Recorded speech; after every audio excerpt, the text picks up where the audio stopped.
जय श्री कृष्ण मित्रों, स्वागत है आपका हमारे वृंदावन यूट्यूब चैनल में। आपसे विनती है, चैनल को सब्सक्राइब कर लीजिए और वीडियो पसंद आए तो लाइक जरूर कीजिए। वीडियो को अपने परिजनों में ज़्यादा से ज़्यादा शेयर कीजिए और कमेंट बॉक्स में जय श्री राधे कृष्ण लिखकर परमात्मा को अपना आभार व्यक्त कीजिए। श्री कृष्ण कहते हैं, जीवन में हम जब भी खराब दौर से गुजरते हैं तब मन में यह विचार जरूर आता है कि परमात्मा मेरी परेशानी देखते क्यों नहीं हैं, वो मेरी पीड़ा खत्म क्यों नहीं करते। पर याद रखना, जब परीक्षा चल रही होती है तब शिक्षक मौन ही रहता है। श्री कृष्ण कहते हैं, जीवन में ये मंत्र हमेशा याद रखना।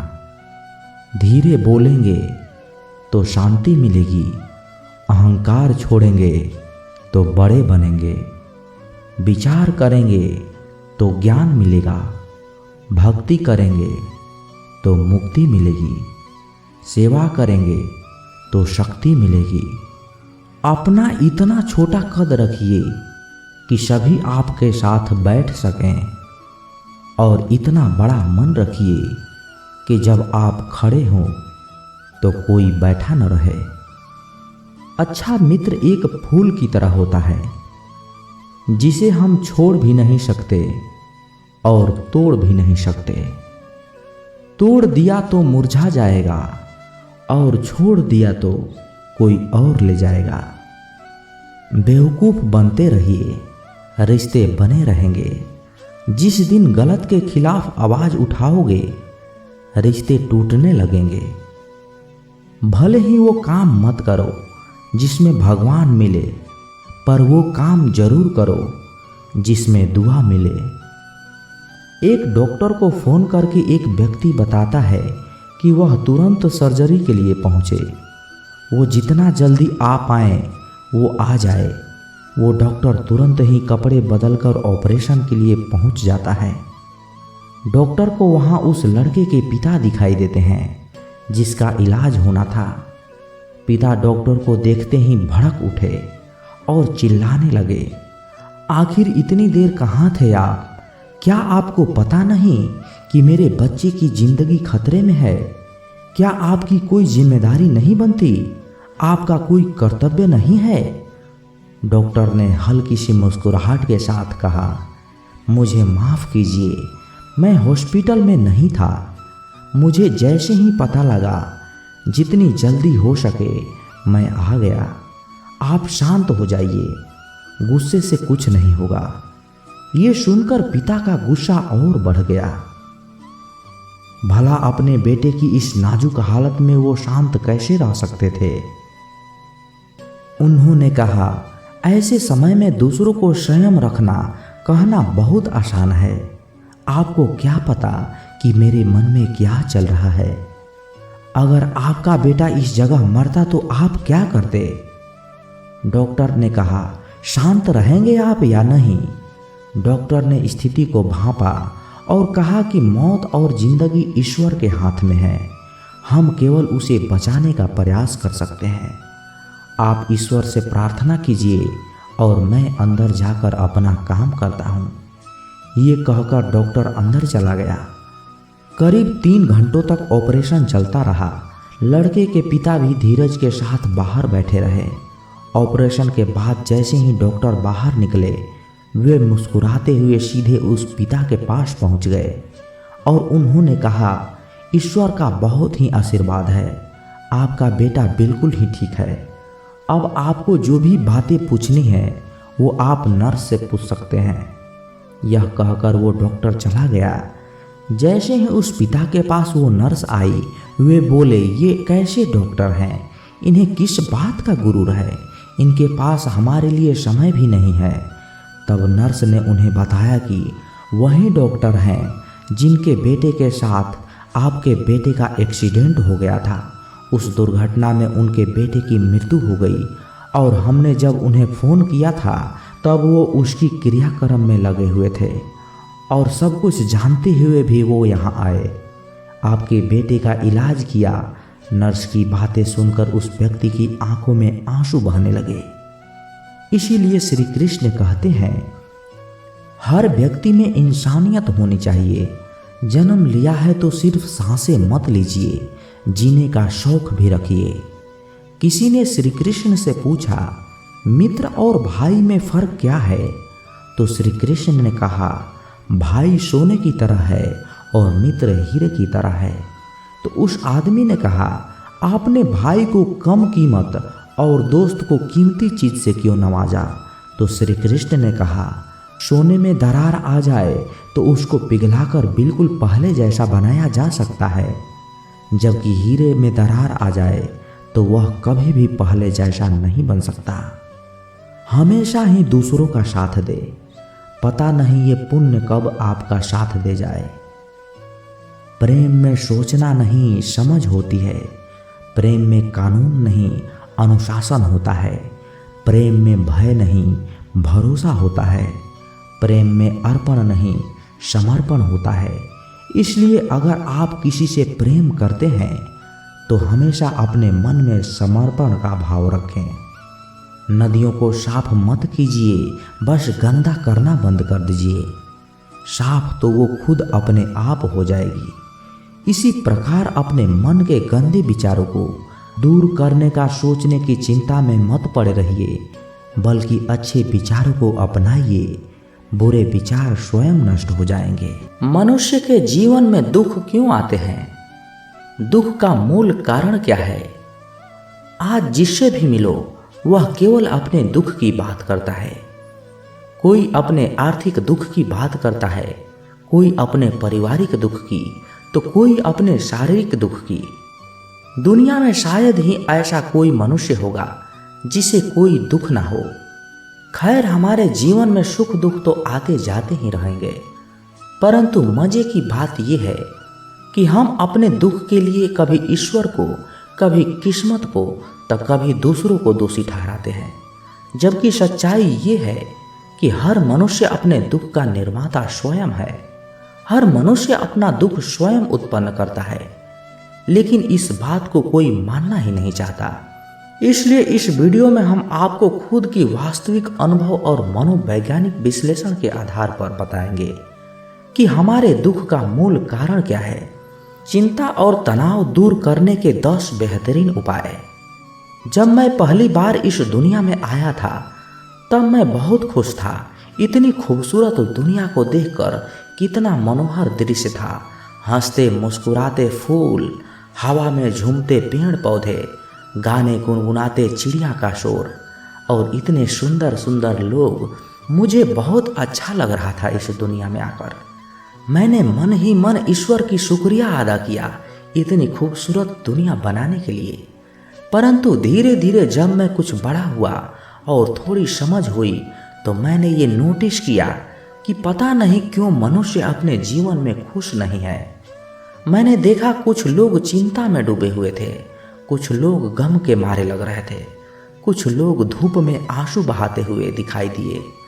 मैंने कुछ लोगों को ये भी कहते हुए सुना कि दुनिया में केवल दुख ही दुख है। कुछ लोग तो ईश्वर को ही कोस रहे थे कि ईश्वर ने उनकी जिंदगी तो दुखों से ही भर दिया है। उनकी बातें सुनकर मुझे बड़ा आश्चर्य हुआ। मैंने सोचा कि ईश्वर भला ऐसे कैसे कर सकता है। मैंने तो सुना था कि ईश्वर मंगल करता, दुख हरता, कृपा निधान, उद्धार करता और दया के सागर हैं। फिर इतना सुंदर मनुष्य बनाकर उन्हें इतना पीड़ा, इतना दुख कैसे दे सकता है? ये तो कोई दया की बात नहीं हुई। मैंने तो सुना था कि ईश्वर तो बड़े महान और महाज्ञानी हैं। फिर इतना सुंदर संसार बनाकर उसे दुखों से भर देना, ये तो कोई बुद्धिमानी की बात नहीं हुई। लोगों का दुख देखकर मैं हमेशा यही बातें सोचा करता था। तभी अचानक एक दिन मेरे सपने में ईश्वर मुझे मिल गए। मैंने ईश्वर से शिकायत की, उनसे पूछा कि आपने इतनी सुंदर दुनिया बनाई है, मनुष्य को इतना शानदार जीवन दिया है, फिर आप इन बेचारे मनुष्य को इतना दुख क्यों दे रहे हैं? जिंदगी में हमेशा खुश रहने के 10 आसान और चमत्कारी उपाय। ईश्वर चौंकते हुए बोले, किसने कहा मनुष्य को मैं दुख देता हूँ? ये बात सरासर झूठ है। किसने कहा? संसार के सब लोग तो आपको ही दोष दे रहे हैं। मैंने भी अपनी बात पर जोर देते हुए कहा। ईश्वर ने मुस्कुराते हुए कहा, तुम अभी बच्चे हो, तुमने अभी इन मनुष्यों को ठीक से समझा ही नहीं। अपनी हर गलती के लिए दूसरों को जिम्मेदार ठहराते हैं। जाओ अभी संसार से कुछ सीखो, जीवन को गहराइयों से समझो, धीरे धीरे तुम्हें सब कुछ समझ में आ जाएगा। तभी से मैंने दुनिया से सीखना शुरू कर दिया, जीवन को समझना शुरू कर दिया, क्योंकि लोगों का दुख देखकर मुझे भी दुख बहुत होता था। इसलिए मुझे किसी भी हाल में इस प्रश्न का उत्तर ढूंढना ही ढूंढना था कि मनुष्य के जीवन में इतना दुख क्यों है, आखिर मनुष्य इतना दुखी क्यों है। मैंने इस प्रश्न का उत्तर ढूंढने के लिए अपने दुखों को भी गहराई से विश्लेषण किया, अपने आसपास के दूसरे मनुष्य के दुखों पर भी काफ़ी रिसर्च किया और आज मैं जीवन को काफ़ी हद तक समझ गया हूँ। तो मुझे अपने प्रश्नों का उत्तर भी मिल गया है। अब मैं जान गया हूँ कि जीवन में दुख नाम का कोई भी चीज़ नहीं है। जीवन तो बहुत ही शानदार घटना है। दुख तो मनुष्य अपने लिए स्वयं पैदा करता है। आइए सकारात्मक सोच विकसित करने की कला सीखे। दोस्तों, मैं जानता हूँ कि आप लोग इस बात पर यकीन नहीं करेंगे, क्योंकि कुछ सालों पहले मैं भी इसी तरह की बातें सोचता था कि मेरे जीवन में केवल दुख ही दुख है। कभी गरीबी का दुख, कभी दिल टूटने का दुख, कभी असफलता का दुख, तो कभी किसी अपनों के खो जाने का दुख। परंतु इतना दुख झेलने के बाद भी मुझे ईश्वर पर पूरा विश्वास था कि वो कभी किसी को दुख नहीं दे सकते। ईश्वर के ऊपर मेरे इस अखंड विश्वास का कारण ये भी है कि मैं अपने कुदरती स्वभाव से ही धार्मिक आध्यात्मिक स्वभाव का व्यक्ति हूँ। जीवन के हर कठिन मोड़ पर ईश्वरीय शक्ति ने ही मुझे सहारा दिया है। मुझे हर पल अपने अंदर ईश्वर के होने का एहसास होता रहा है। लेकिन आप ये मत समझना कि मेरे विचार ईश्वर पर मेरी आस्था से अभिप्रेरित है। मैंने खुद के ऊपर काफ़ी प्रयोग किए हैं। इसके साथ साथ मनोवैज्ञानिक सिद्धांतों के आधार पर भी काफ़ी रिसर्च किए हैं और काफ़ी रिसर्च करने के बाद अब मुझे समझ में आ गया है कि हमारे दुख के लिए भाग्य या ईश्वर जिम्मेदार नहीं है। हम खुद ही अपने लिए सुख या दुख चुनते हैं। हमारे दुख का एकमात्र कारण है हमारे स्वभाव और प्रकृति के नियमों के साथ संतुलन ना होना। हमारे धर्म ग्रंथों में काम, क्रोध, लोभ और अहंकार को मनुष्य के दुख का मूल कारण बताया गया है और मनुष्य को इन 5 विकारों से छुटकारा पाने की बातें भी कही गई है। लेकिन मैं इनसे छुटकारा पाने की बात नहीं करूँगा, क्योंकि मुझे पता है कि आज के समय में 5 विकारों के परे होना किसी भी मनुष्य के लिए लगभग असंभव सी बात है। इसलिए आज मैं बात करूँगा हमारे जीवन और प्रकृति के बीच संतुलन की। परंतु सबसे पहले हमें यह सोचना होगा कि काम, क्रोध, लोभ और अहंकार हमारे दुख का निर्माण में किस प्रकार की भूमिका निभाते हैं। संसार में अच्छे लोगों को हमेशा दुख क्यों मिलता है? श्रीमद् भगवत गीता में भगवान श्री कृष्ण कहते हैं कि ये संपूर्ण जगत प्रकृति के अधीन है और इस जगत के सभी प्राणियों को प्रकृति के नियम के अनुसार ही चलना पड़ता है। लेकिन हम इस पृथ्वी के सबसे बुद्धिमान प्राणी मनुष्य इतने मूर्ख हैं कि हम प्रकृति के विपरीत चलना चाहते हैं। हम जानते हैं परिवर्तन संसार का नियम है। कभी दिन, कभी रात, कभी सर्दी, कभी गर्मी, कभी धूप, कभी छांव, कभी दुख, कभी सुख, सब सृष्टि के जीवन चक्र का एक हिस्सा है। फिर भी हम चाहते हैं कि जीवन में सब कुछ हमारे अनुकूल हो। हम जानते हैं कि हम जैसा बीज बोते हैं वैसा ही फल हमें मिलता है। फिर भी हम चाहते हैं कि हम बीज बोएं बबूल का और उसमें से आम निकल जाए। हमारे अधिकांश कर्म तो प्रकृति के विपरीत होते हैं, लेकिन हम चाहते हैं कि परिणाम प्रकृति के अनुकूल हो। गीता में भगवान श्री कृष्ण कहते हैं, संसार के हितार्थ के लिए निस्वार्थ भाव से कर्म करो और फल की चिंता मत करो।